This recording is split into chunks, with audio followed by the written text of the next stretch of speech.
विश्व हिंदू परिषद के परम आदरणीय अंतर्राष्ट्रीय अध्यक्ष श्री राघव रेड्डी जी, कार्यकारी अध्यक्ष श्री प्रवीण भाई, मंचस्थ उपस्थित सर्व मान्यवर, परम श्रद्धेय संत वृंद एवं यहाँ पर हिंदू सम्मेलन के लिए आए हुए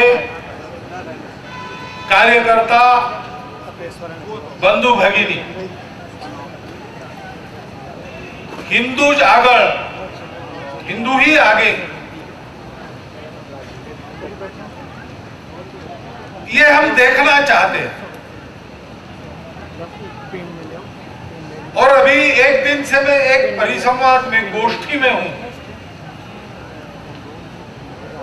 वहां पर विचारवान लोग हैं, लिखने पढ़ने वाले बोलने वाले लोग हैं। वो विचार कर रहे हैं और बता रहे हैं कि दुनिया की स्थिति में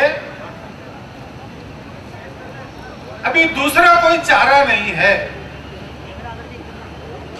हिंदू आगे ही रहेगा। हिंदुत्व का विचार ही अब सब लोग मान रहे हैं, ऐसी स्थिति प्रत्यक्ष है, ऐसा उनका कहना है। गोल्डबर्ग नाम का एक लेखक है, अमेरिकन आदमी है, उसने अभी अभी किताब लिखी है। उसने कहा है कि 75% अमेरिका हिंदू विचार से चलती है, क्योंकि दुनिया के सामने दूसरा चारा नहीं।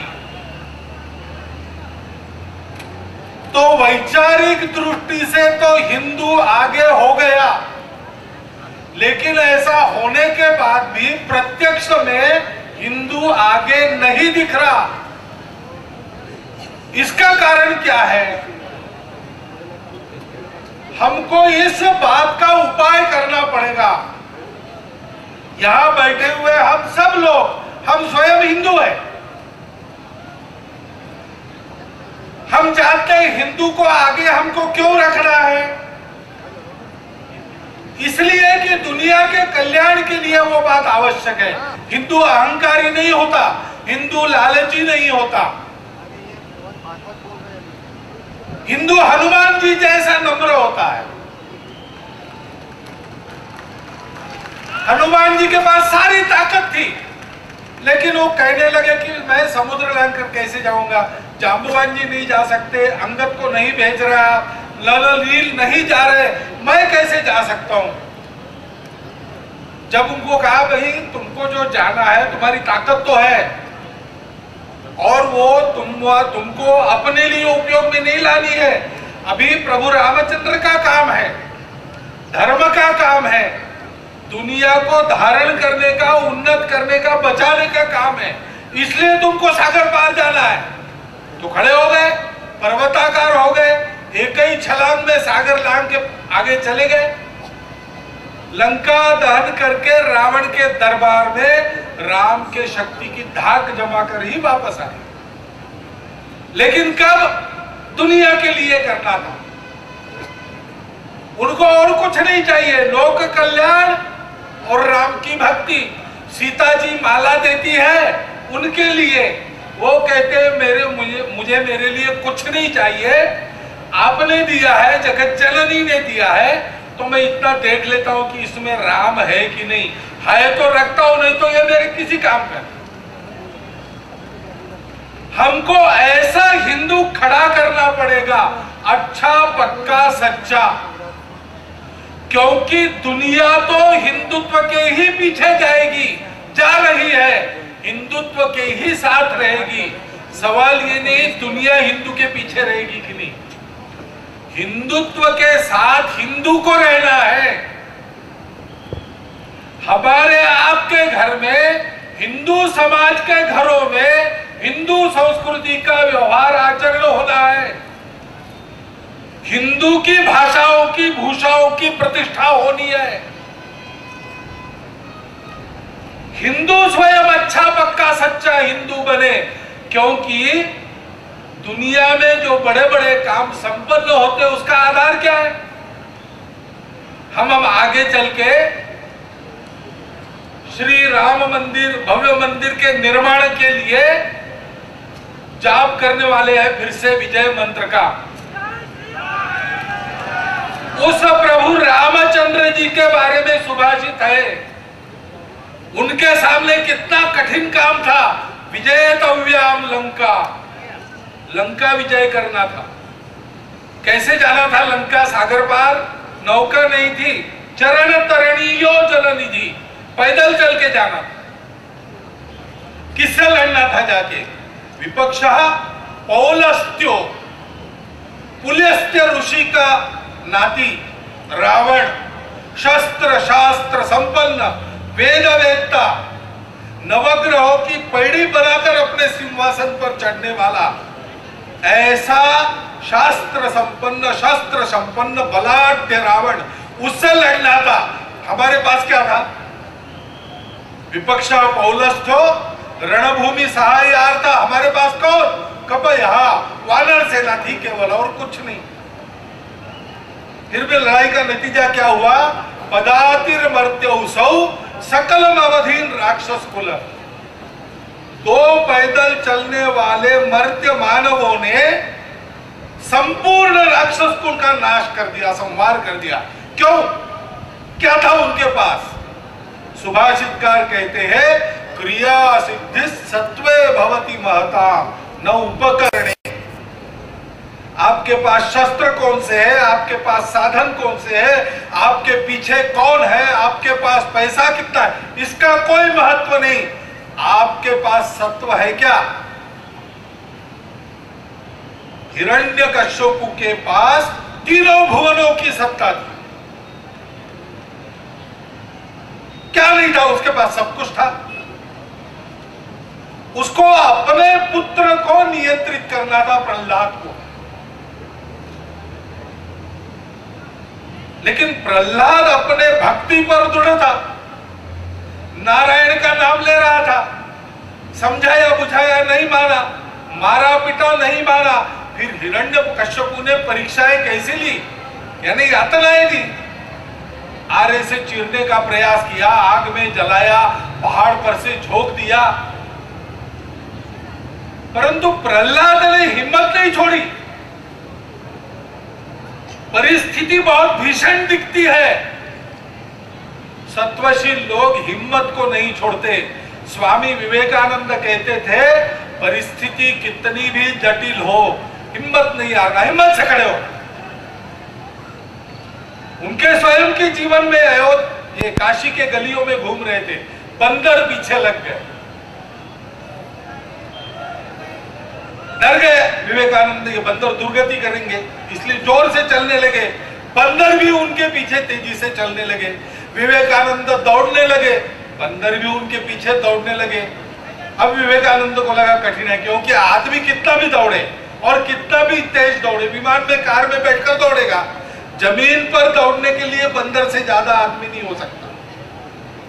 विवेकानंद के पैर थक गए, सीना फूल गया, माथा चकराने लगा। सामने से दूसरा एक साधु आया, उसने देखा कोई तरुण सन्यासी है, नया है, बंदर उसकी दुर्गति कर रहे।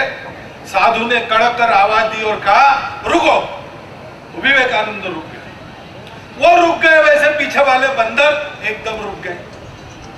साधु ने कहा, सामना करो। सामना करने के लिए विवेकानंद बंदरों की ओर पीछे मुड़े। जैसे विवेकानंद उनकी ओर मुड़े, बंदर 2 कदम पीछे हो गए।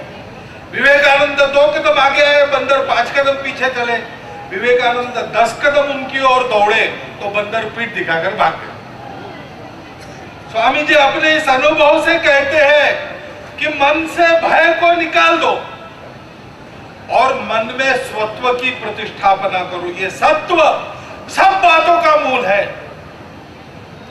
अंत में प्रहलाद के स्वत्व के कारण खंभे में से नृसिंह प्रकट हुए। प्रहलाद को लड़ना ही नहीं पड़ा, वो तो अपनी भक्ति कर रहा था, नारायण नारायण कर रहा था, किसी के प्रति बैर नहीं मन में। अभी कहा ना, शुद्ध सात्विक प्रेम, ना भय देत काहू को, ना भय जानता। कौन तुम्हारा दुश्मन है? मेरा कोई दुश्मन नहीं। मेरे से कोई अपने तरफ से दुश्मनी करता हो मुझे मालूम नहीं। मैं तो सबका दोस्त हूं, मैं किसी को नहीं डराता। मैं भी डरता नहीं। ऐसे प्रहलाद थे, इसलिए हिरण्यकशिपु ने चाहे जो किया, उन्होंने अपना काम नहीं छोड़ा, नारायण नारायण जपते चले गए। खंबे में से भगवान को आना पड़ा, नृसिंह का नाश हुआ। प्रहलाद उनकी जगह पर राजा बने। इंद्र का माथा ठनका स्वर्ग में कि रे मैंने भगवान के अवतार लेने के लिए उनके पास जाकर विनंती इसलिए की थी कि मुझे लगा हिरण्यकशिपु जाएगा तो मुझे मैं राजा बनूंगा, लेकिन हुआ तो ऐसा नहीं। प्रहलाद बन गए। अब क्या करना? अपने गुरु के पास गए, पूछा उनको। गुरु ने कहा आप कुछ मत करो, देखो प्रहलाद बड़ा सत्वशील है, उसको कोई नहीं हरा सकता। जिसके पास सत्व है उसकी विजय ही विजय है, वही आगे रहेगा, उसके पीछे कोई नहीं, उसके पीछे सब। और इसलिए आप कुछ मत करो, 2-3 हजार साल हो जाए, सब बातें भूल पड़ जाए सबको, फिर जाके प्रहलाद से उसका सत्व मांग लेना। 2-3 हजार वर्षों के पश्चात इंद्र याचक का वेश धारण करके प्रहलाद के दरबार में गए और महाराजा को कहा कि मेरी एक याचना है, मांगने आया हूं, लेकिन पहले वचन दो पूरा करोगे। प्रहलाद ने देखा, प्रहलाद ने कहा ठीक है, मैं जानता हूं तुम याचक के वेश में आए हो, लेकिन तुम देवों के राजा इंद्र हो और तुमको अपना राज्य वापस चाहिए मेरे से, इसलिए आए हो। लेकिन मेरा नियम है, जो याचक का वेश परिधान करके आता है उसको मैं वापस नहीं करता, तो मांगो। तो इंद्र ने कहा हे महादानी प्रहलाद, सत्वशील प्रहलाद, मुझे तुम्हारा सत्व दे दो। प्रहलाद ने कहा तथास्तु। पानी मंगवाया, इंद्र को सत्व देने का संकल्प, पानी छोड़ दिया। जैसे ही पानी छोड़ा, प्रहलाद के शरीर से एक पुरुषाकृति बाहर आई, इंद्र के शरीर में जाने लगी। प्रहलाद ने पूछा महाराज आप कौन हो, इधर से उधर क्यों जा रहे हो? तो उस पुरुषाकृति ने कहा कमाल है, मैं तुम्हारा सत्व, तुमने मुझे इंद्र को दे दिया, मैं जा रहा हूं। चले गए इंद्र के शरीर में, और पीछे पीछे एक और पुरुषाकृति निकली। कहा जा रहे हो, कौन हो? तो बोले तुमने सत्व को दे दिया, मैं तुम्हारा बल हूं। जिसमें सत्व होता है उसी के साथ बल होता है। सत्व इंद्र के पास चला गया, बल भी प्रहलाद को छोड़ेगा, इंद्र के पास जाएगा। चला गया। और एक आया, वो भी जाने लगा। प्रहलाद ने पूछा फिर से महाराज अब आप क्यों जा रहे हो? उसने कहा कि भैया मैं तो तेज हूं, जहां सत्वशीलता है और जहां बल है वहीं पर तेजस्विता रहती है। ये दोनों चले गए इंद्र के पास, मुझे तो जाना पड़ेगा। तेज भी चला गया। बाद में एक माताजी प्रहलाद के शरीर के बाहर निकली, जाने लगी। प्रहलाद ने पूछा माँ तुम कौन हो, मेरा त्याग क्यों कर रहे हो? उसने कहा मैं तुम्हारी लक्ष्मी हूं, तुम्हारा वैभव। जहां सत्व है, जहां बल है, जहां तेज है, वहीं पर वैभव लक्ष्मी श्री रहता है। इनने तुम्हारा त्याग कर दिया, मैं उनके पीछे इंद्र के पास जाती हूं। एक सत्व के छोड़ने से प्रहलाद पूर्ण दरिद्री हो गया। श्री तेज बल सहित सत्व इंद्र के पास चला गया। यह सत्व की महिमा है, और इसलिए सत्व यानी अच्छा पक्का सच्चा हिंदूपन हिंदू में भरना है। लेकिन कैसे भरना है, कैसे भरना है, इसका हमारा तरीका है, हमारा अपना काम।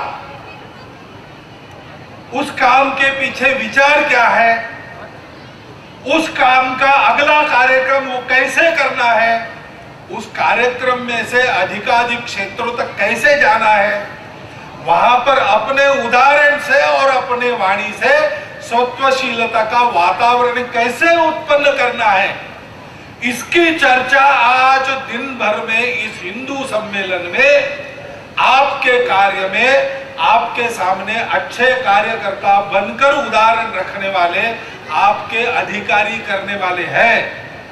मेरी आप सब लोगों से प्रार्थना है कि अभी आज के हिंदू सम्मेलन में थोड़ा ये नारा घोषणा वगैरह इससे मुक्त हो जाइए, अंतर्मुख हो जाइए, और इन सब के बारे में आपके अधिकारी कार्यकर्ता, अधिकारी यानी ऑफिसर नहीं, जो अपने आचरण से आपके अधिकारी बने हैं, ऐसे आपके कार्यकर्ता इन सब मामलों में आपको जो कुछ बताएंगे वो हृदयंगम करके आचरण में उतारने का प्रयास कीजिए। ऐसा हम 100% कर लेंगे तो बाकी सब तैयारी हो गई है। वैचारिक दृष्टि से हिंदू सारे दुनिया का नेतृत्व करने की स्थिति में आ गया है। प्रत्यक्ष रूप से हिंदू वहां तक ले जाकर उसको खड़ा करना, ये काम करने की हमारी क्षमता बन जाएगी। आज के कार्यक्रम के बाद शीघ्रातिशीघ्र वैसी हमारी क्षमता बनाने का हमारा प्रयास चले, बढ़े, यशस्वी हो, इस प्रकार की शुभकामना आप सबको देता हुआ मैं मेरे 4 शब्द समाप्त करता हूं। धन्यवाद।